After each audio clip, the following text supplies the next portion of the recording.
I'm going to go ahead and call the meeting to order. This meeting is being conducted in accordance with Sub-House Bill 197 and the guidelines set forth by the Ohio Department of Health. Due to matters surrounding COVID-19, today's meeting is being conducted remotely by teleconference and/or video conference. And today, gang, I'm going to ask that we not do the Pledge of Allegiance as a group, that only one person does it, leads it, because of us all being on the phone, it kind of gets a little messy. So Sharon Howard, I'm going to ask if you would recite it for us this time. I guess it's my fault. I'll do it. Thank you, and we will take turns. Sharon knows what I'm talking about. I pledge allegiance to the flag of the United States of America and to the republic for which it stands, one nation, under God, indivisible, with liberty and justice for all. Thank you. Thank you, Sharon. It just goes much smoother when one person does it. And so I won't stick her with it every month, every time. I will move it around, so be prepared, people. And now may we have a roll call, Mrs. Stanforth. Yes, ma'am. Ms. Hairston? Here. Mr. Williamson? Here. Mr. Corrado? Here. Ms. Hurd? Here. Mr. Hoagie? Here. Ms. Howard? Present. Mr. Lumpson? Here. Ms. Matthew Stinson? Present. And Mr. Weckesser? We have 8 of 9. Thank you. And so we do have a quorum at this point. And now we'll move to approval of the consent agenda. Are there any requested changes to the agenda? Hearing none, the agenda is accepted as presented.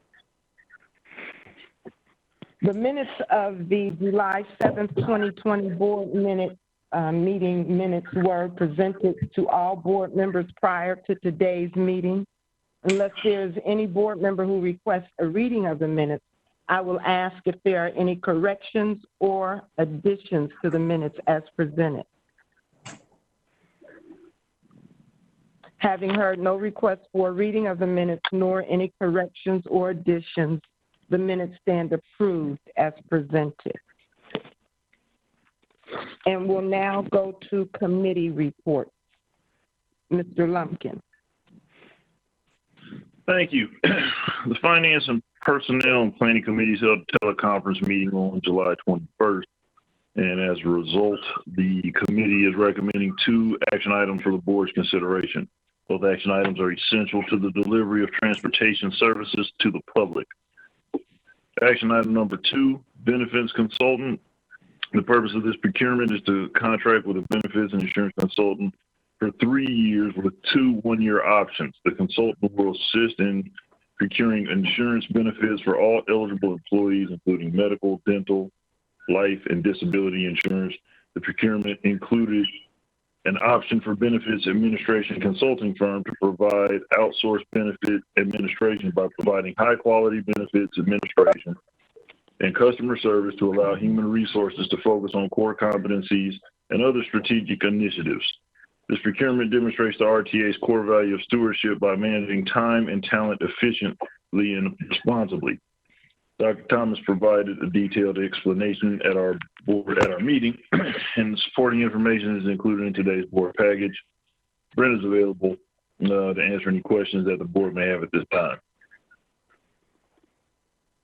Hearing none, based upon the recommendation of the committee, I move that the board of trustees approve a contract award to Marsh and McLennan Agency as benefits consultant for 3 years with 2 one-year options.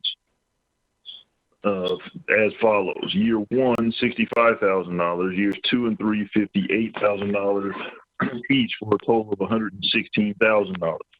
Option year one and option year two at $60,000 each, totaling $120,000, for a total of $301,000 for benefits consulting. In addition, it is recommended that Benefits Administration Consulting, Affordable Care Act tracking and reporting, and COBRA administration be included for a 3-year contract with 2 one-year options at $33,150 for each, a total of $165,750, for a grand total of $466,750. This procurement will be funded through the operating budget.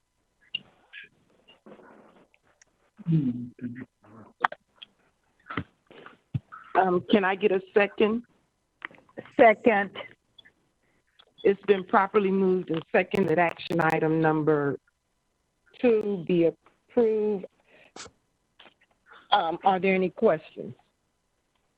May we have a roll call vote? And I would like to say that for all votes that we do today, that you will reply either as yes, no, or abstain. Would you go ahead and do the roll call vote for us, please, Ms. Stanford?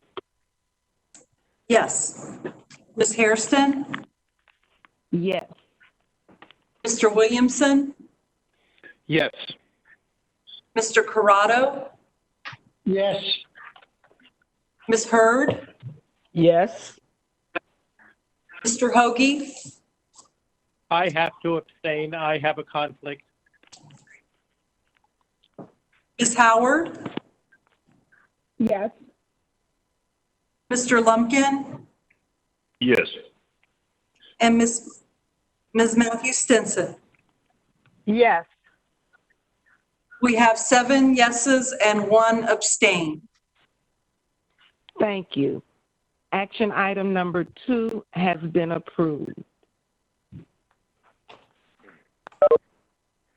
Action item number 3, Building 600 renovations, additional contingency. Well, on September 4th, 2018, the board approved a contract with RTA Construction in an amount up to $4.66 million for major renovations to RTA 600 Longworth Street building. On August 6, 2019, the board approved additional funds to improve the lighting in the bus garage as well as underground employee parking garage. In addition, funds were authorized to replace the fire alarm system and the related fixtures throughout the building, which brought the newly approved contract amount to $4.87 million. The project is in its final stages with many inspections in process. It's anticipated the staff will be able to occupy the spaces later this year. At this near completion, RTA requested some additional work, and inspectors have asked for some additional improvements. Recent upgrades included various security improvements of $26,600, elevator upgrades of $15,200, removal of abandoned steam piping of $34,800, data wiring of $29,000, and additional interior painting of $57,400. These items total $163,000. At this point in the project, almost all contingency funds have been used. To avoid being caught short, if inspectors request additional work or other project enhancements are needed and space begin to be occupied, it is requested that $200,000 in additional contingency funds be added for a new total project award of $5,069,810. Mr. Rosinski provided a detailed explanation at the meeting. The supporting information is in today's package, and Mr. Rosinski is available to answer any questions the board might have at this time. Hearing none, based upon the recommendation of the committee, I move the Board of Trustees approve an increase in contingency for the Building 600 renovations construction project in the amount of $200,000 for a grand total award of $5,069,810, and that it will be available as needed to handle any costs associated with changes to the project previously awarded to RTA Construction Incorporated. This procurement is being partially funded with federal grant funds. This is Franz. I'll second that. Action item number 3 has been properly moved and seconded Are there any questions? May we have a roll call for the vote, please? Yes, ma'am. Ms. Hairston? Yes. Mr. Williamson? Yes. Mr. Corrado? Mr. Corrado?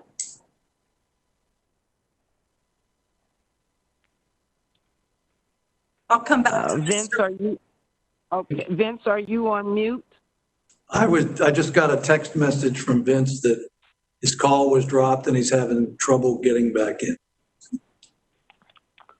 Okay. Ms. Hurd? If you will continue. Did you just call for Ms. Hurd? Yes, ma'am. I do apologize. I interrupted Ms. Hairston. Okay, yes from Ms. Hurd.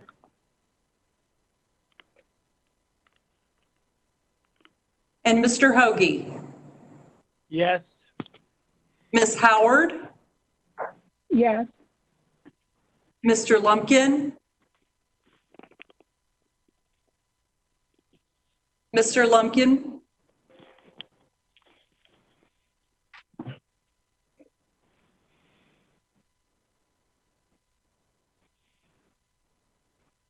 John, are you on mute? We've Or lost did you John. get dropped? We lost John. Sorry, I too was kicked off of there.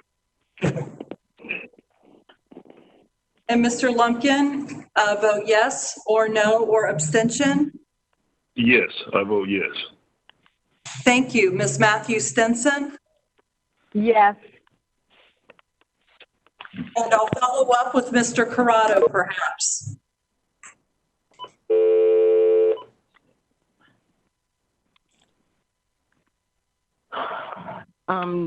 What did we say? Did Mr. Corrado get back on?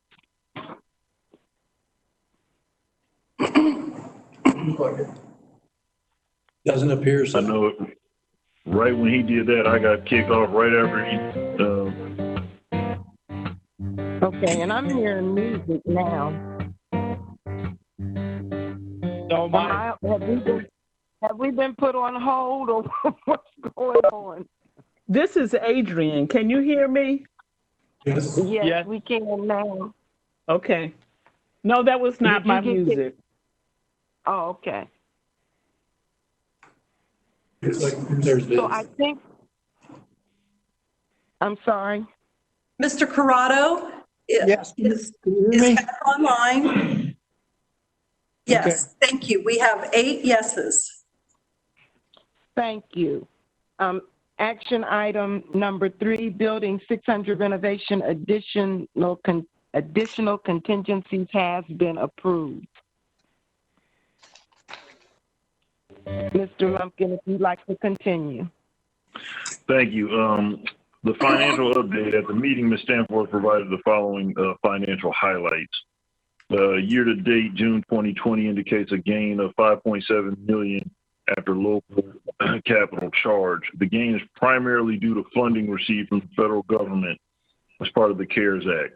As indicated with last month's report, RTA will use these funds to subsidize future operations with the loss of revenue resulting from COVID-19 crisis. Sales tax received for April 2020 was down $337,000 or 11% as compared to last year. The loss is directly tied to the decrease in spending associated with the COVID-19 shutdown. Year to date, April 2020 receipts are down $429,000 or 3.5% as compared to last year. And that the complete financial package is included in the committee meetings packet today. And that will conclude my report, Madam President. Thank you, Mr. Lumpkin. We'll move on to the planning committee now. Ms. Howard? Yes, good afternoon. The Finance, Personnel, and Planning Committees met for a jointly held meeting July 21st. And while we do not have any action items to bring before you, we do have important updates to provide. At the committee meeting, Mr. Brandon Polachicchio provided a summary document of recent activities in the Customer and Business Development Department. Mr. Policicchio stated that since launching Tap Pay, RTA's new fare payment system, over 2,300 customers have signed up and purchased more than 8,000 passes. To date, RTA is averaging over 30 new Tap Pay customers a day. Additional information included changes in how RTA conducts travel training due to the pandemic by moving some of the curriculum to an online platform. Since June, the communication team has completed several trainings for various Montgomery County departments, such as the Board of Developmental Disabilities. Mr. Policicchio also stated that the RTA continues to focus marketing and communications efforts during the national crisis on keeping RTA employees, customers, and others updated with needed information. More recently, the focus has been on communicating to customers the requirement to wear masks while riding and on RTA property. Information continues to be made available daily via RTA's website, social media platforms, onboard vehicles, and within RTA facilities. This concludes my report, Madam President, and I will be happy to answer any questions you might have. Thank you, Ms. Howard.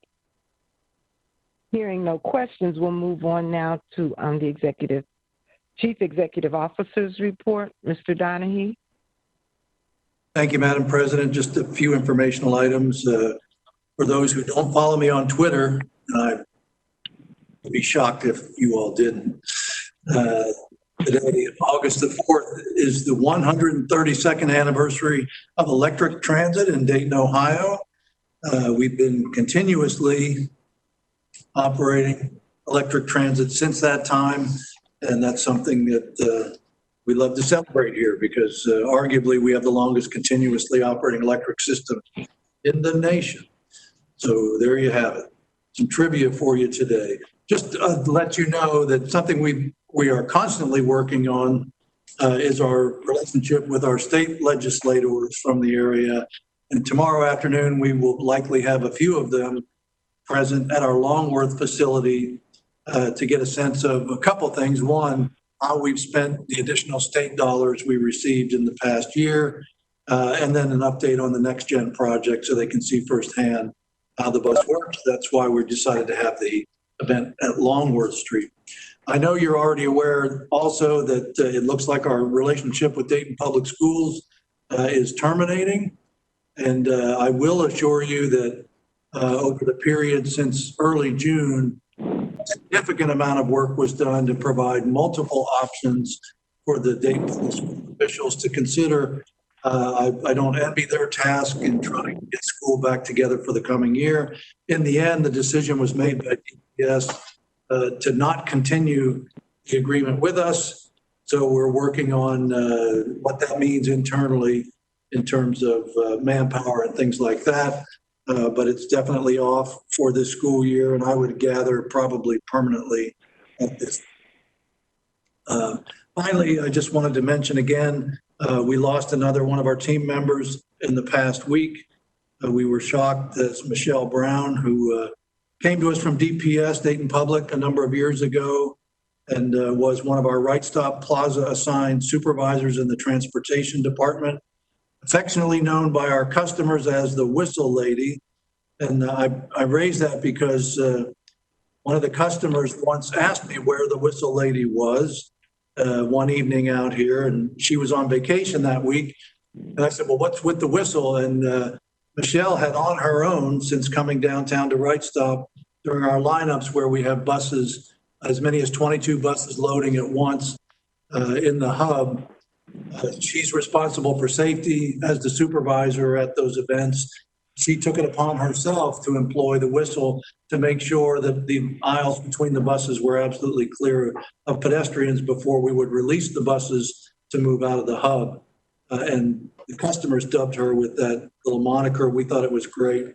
She had also just a few months ago been accepted into our leadership program. Michelle was a little less than a year short of a bachelor's degree and was planning to complete her bachelor's degree in the program. And I know Chris, Roland, and others in that part of our operation saw a great future, bright future for Michelle. absolutely shocked and disappointed at what happened last Thursday night.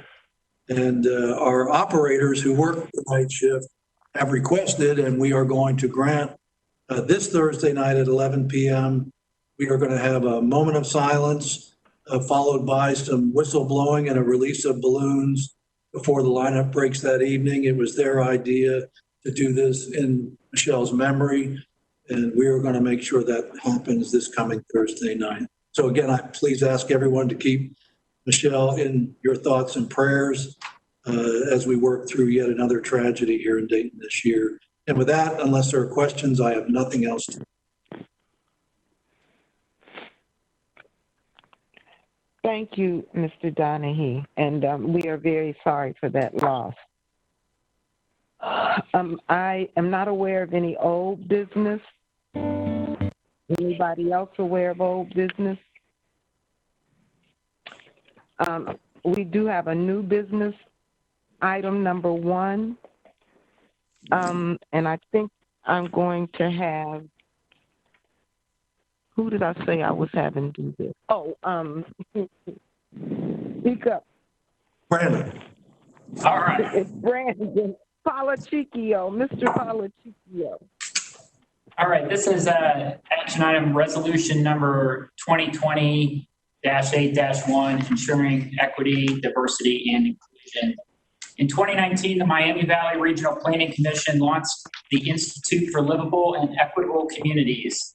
The framework for the Institute for Livable and Equitable Communities is built around the 8 domains for livable communities.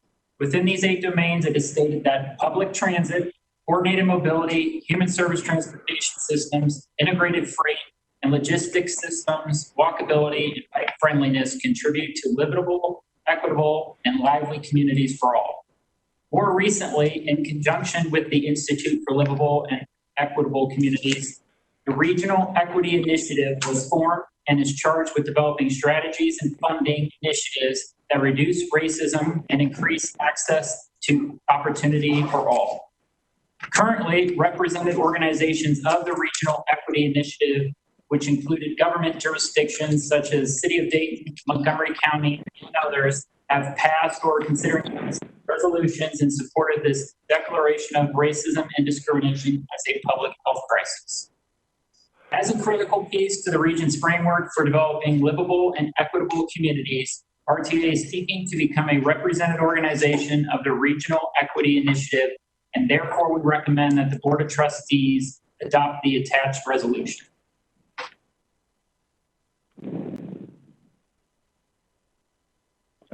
Any questions? Okay, can I get a motion to accept the resolution, or do we need to read the resolution in full? May I comment now, or can I only do it after you take your resolution? I believe you can do it now if you'd like. I would just like to leave a few thoughts. One, I certainly agree with the overall tenure of the resolution. What I have a major problem with is the statement that we're supporting the concept that in the Miami Valley, that racism is a public health emergency. To me, that's a very powerful statement, and I have yet to find anybody who has been able to justify that within our community, that racism is truly a public health emergency. I'm certainly aware of what Human Services has done with regard to public health. I know the hospitals, and we have some of the best hospitals in the nation, and never, ever have I experienced that racism was a problem with regard to public health in our community. The second problem I have is just the way I read it, and maybe I'm reading it incorrectly, is with 5E, where it sort of infers that we are against gentrification. Yes, I understand what some of the problems with gentrification are, but there are also very positive things with gentrification. There isn't anyone on our board or anyone employed by RTA who has a home and doesn't hope it goes up in value. And gentrification many times increases the values of homes. But I also understand that it can displace people. And the problem there is where government has to step in and make sure that there's affordable housing somewhere. So it isn't gentrification that's the problem. It's the problem, in my mind, that government doesn't act quick enough to offset the consequences of gentrification. So those two items bother me, and I have difficulty supporting something that I don't know if we can prove, or at least it hasn't been proven to me.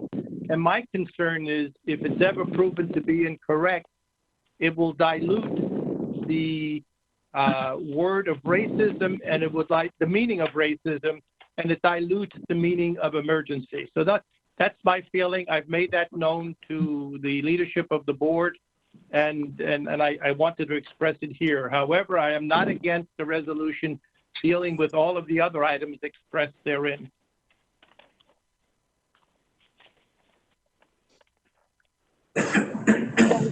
Thank you, Franz, for your input.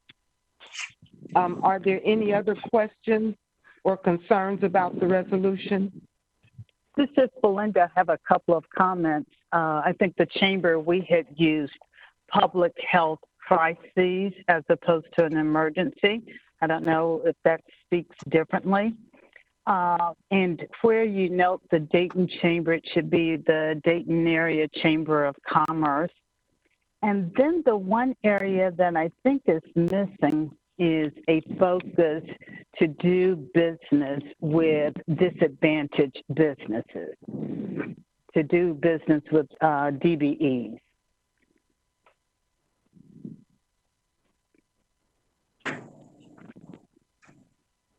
Okay, input on that, Mark, I guess, or Brandon. Was small business shown in there at all, or disadvantaged business in your initial one? And I guess I should be asking Dave for input on this as well.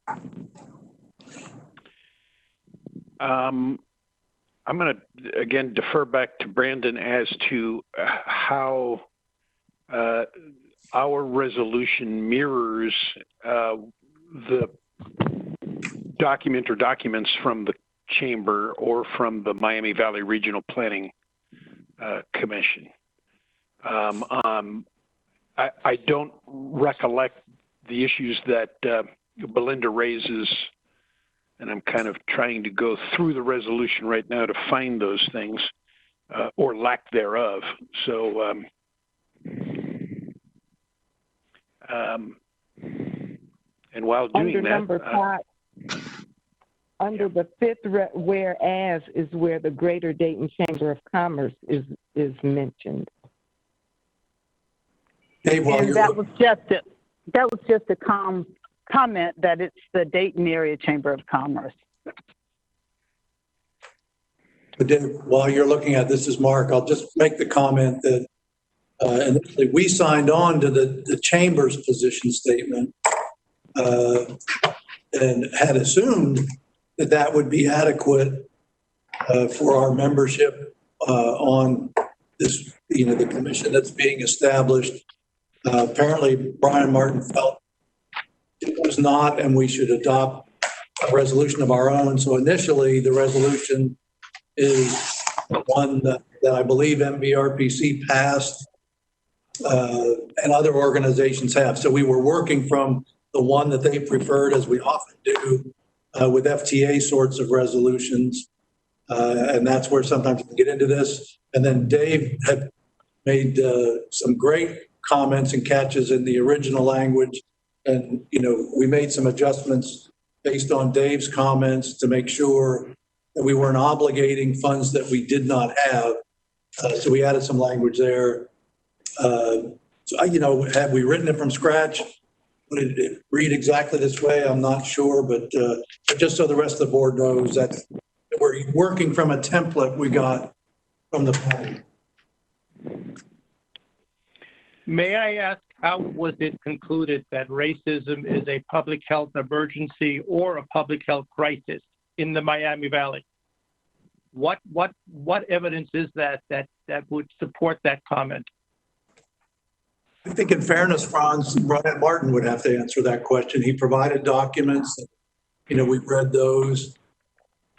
I will say that my end game here is I think it's very important that RTA be a part of this commission because it absolutely makes sense for us to be there. If there's another way to do that, we're open to it. But for us, we had initially hoped that the chamber's position statement was enough to reflect how we felt. If not, we're just trying to get something accomplished so we can become a part of the commission. This is Sharon Howard, and I'm happy to send some information. There's a lot of documentation to support the statement of racism being a public health crisis. Most notably, if you look at how you look at race and health access, if you look at infant mortality rates in Ohio, there's a lot of data. Tell them to unmute. That I've had to call in, but I'm muted. Adrian, you're not on mute. Adrian, we can hear you. You are not on mute. You can hear me now? Good. Oh, yes, I got kicked off the computer and I called it on my cell phone and I was muted. Thank you. Okay. I am happy to send the board data if the board needs data to prove that. It is well documented and it's easy to forward. And Sharon, if I could, I can also forward the letter from the chamber that highlights all of the areas that we've looked at as well. And this is Dave again. Let me interject that one of the things that I push back a little bit on is that I did not believe that we as a transportation board were qualified to make a public health declaration. We could support a declaration made by somebody else. And I do know, and I have it now in front of me on my computer screen, that on June 16th, the Montgomery County Board of County Commissioners passed a resolution declaring racism as a public health crisis. Now, Belinda does raise a good point. The word is crisis, not emergency, and maybe we got the name of the chamber wrong in our resolution too.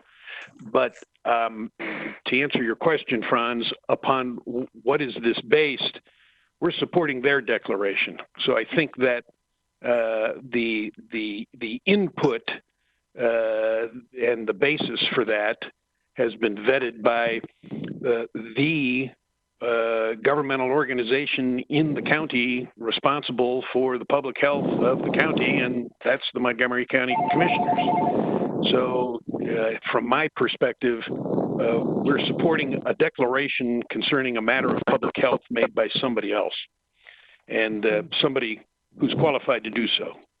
And I don't know. The city of Dayton joined that resolution, right. Dave.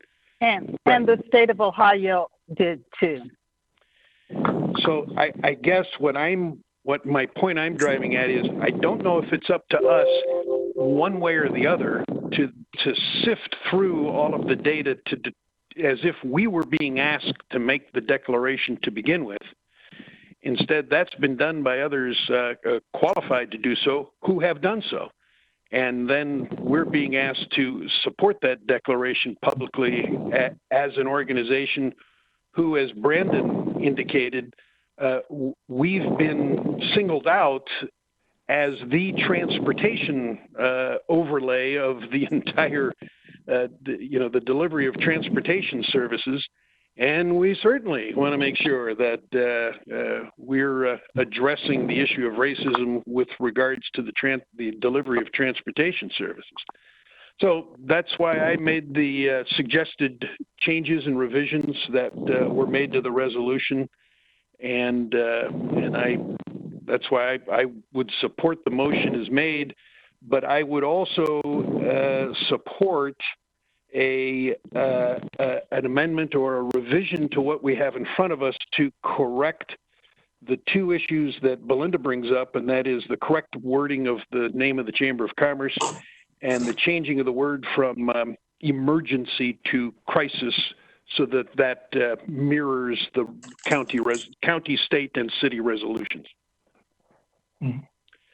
Dave, if one looks at resolution number 2 and the second line, if that second line read with that sentence alone, authorize the chief executive officer to work with the various county and municipal health boards to address the health and wellness of all of our residents through removing barriers to opportunity and good health. Doesn't that say exactly what you just said and why we're supporting the resolution without us having to mention that we truly believe that racism is a public health emergency or crisis in the Miami Valley?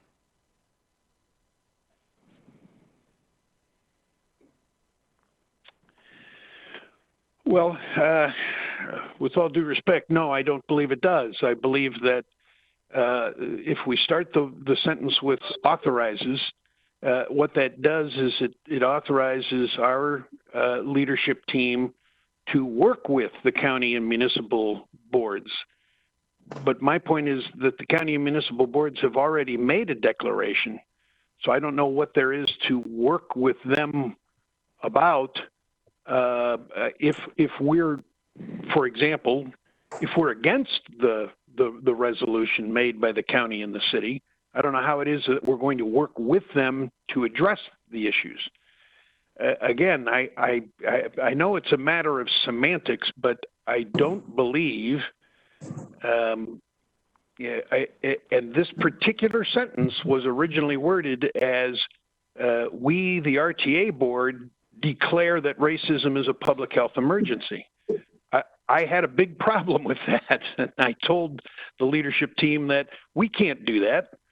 We aren't public health experts, but we can support somebody else's declaration of that and promise to work with them to address the health and wellness of our residents by removing barriers to opportunity and good health. So I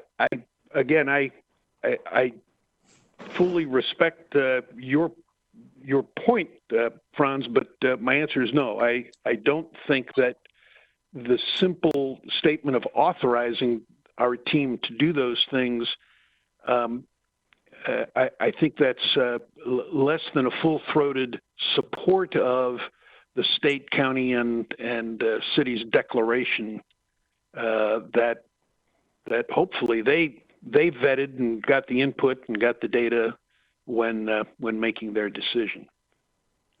Well, at this point, I'm going to ask that we go ahead and make, I'm making a suggestion that we make the changes that Belinda mentioned as far as changing it to a public health crisis and to change in the places where we say public health emergency, and also changing the chamber to the proper wording and move on with the vote on this resolution, having made those changes. Can I get a motion from someone to do that? So This is Adrienne. I move that we do that with the aforementioned changes.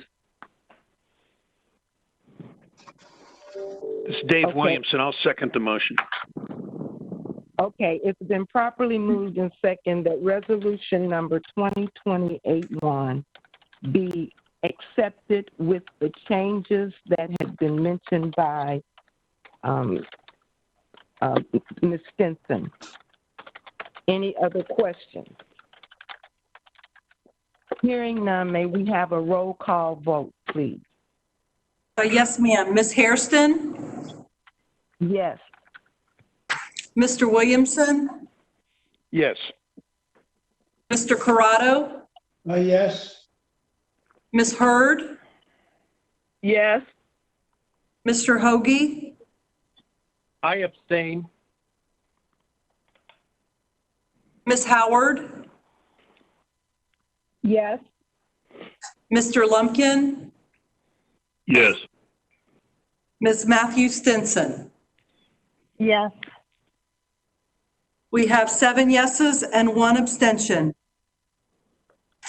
Thank you. Resolution number 2020-8-1 has been accepted with the noted changes. The next thing on the agenda is public comment. Do we have anyone there to make that wishes to make a public comment? Yes, ma'am. We have one public comment registration form for Miss Althea Asadullah. And it would just be that one request. Okay. Having said that, Ms. Abdullah, or I should say Althea, Ms. Althea, anyone wishing to address the board must speak on their own behalf. After being recognized, you must state your comment, and you will have 3 minutes to do that. When 30 seconds remain, someone there will let you know that you have 30 seconds remaining. And when your time is up, you must cease speaking.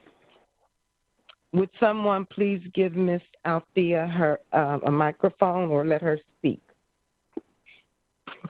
Feel free to speak, ma'am. Hear me? Hear me? Yes. Althea Asadullah, 3117 Haver Avenue. They know I am 45417. Our first concern is it the driver's responsibility to physically assist an individual to a seat or direct them verbally to the seat? And once you ask them left or right to get on the bus for seating, and they mistakenly make a mistake and I sit on an individual, who is responsible for that? Is it the driver's responsibility to tell you how many people can sit in the handicapped seats? Once we board the bus and it's not a wheelchair, and he determines who can sit where. The bus on Sunday, Route 4 going east, had 3 commercials intervening with the bus stop notification.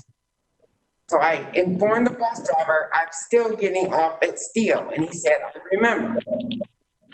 What is, did your bus announced Dearborn, which is what I need to pull after it announces to get off at Burwood. It let me off at Fleetwood. It was offline, because I always pull before I get to Burwood because of the not on time service.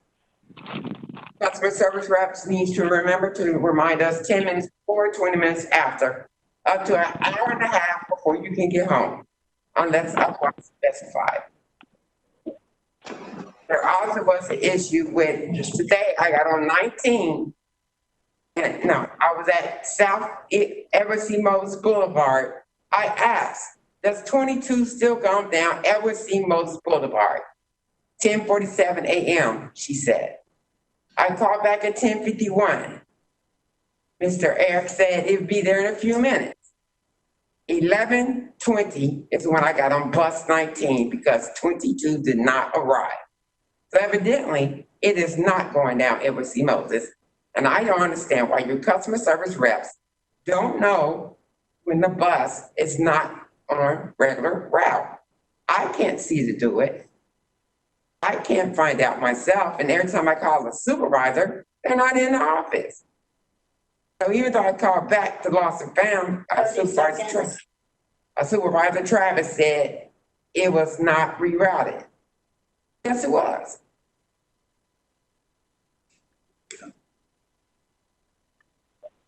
Okay, this is Mark. I'm going to ask Chris to respond regarding the responsibility of the drivers in regard to the preferential seating options. So when someone comes on board a bus and the seats on the side of on the fixed route bus, we are required when someone gets on board, if we believe they need that seat in that area, that person can sit there. We are not to make people move. We cannot tell people they have to go, but we can ask if they will. But Are you through?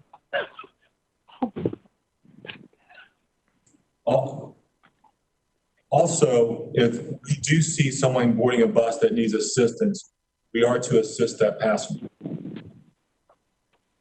Physically or directed verbally? We are to assist you. What that means is if you need assistance, we see you need assistance to a seat. If you're unable to see, that we will help you to that seat. We will assist you. Not being done. But again, to reinforce our policy, drivers aren't required to assist because some folks don't want assistance, but if assistance is requested, they are obligated to do it. And I think what we can do is after the meeting, Mr. Palachicchio can get more information on the issue related to the call center incident. Yes, would someone please get with her after the meeting and make sure that her questions or concerns are addressed, and to let her know that, you know, there are, you know, procedures for going up the chain to place concerns versus having to come to the board to do it. And I know that too, ma'am. Done that too. Yeah. Okay. I'm sorry about the inconvenience, and if someone will get with her, I truly appreciate it. Thank you, Mark. And was there anyone else with the public? No other public requests? No, ma'am. Okay, thank you. Board member comments. Let's start with Dave. Do you have any comments? No, I do not. Okay. Vince? No, I do not, ma'am. Adrian? No, I do not. Franz? No, I do not. Thank you. Sharon? No, thank you. John? Not this time, no. Thank you. Belinda? No, I don't have any comments. Thank you. So at this point, we are now to adjournment. If there are no other comments or plans, I'll accept the motion to adjourn. So moved. Second. Second, this I'll is second Sharon that. Howard. Okay. It's been properly moved and second that we adjourn. And I think everybody's probably is okay with that. So I'm not going to even take a vote on it. We're going to remain in session now for a whole month. I consider the meeting adjourned. Thank you, everyone, for your time. Our next board meeting is September 1st is our next board meeting.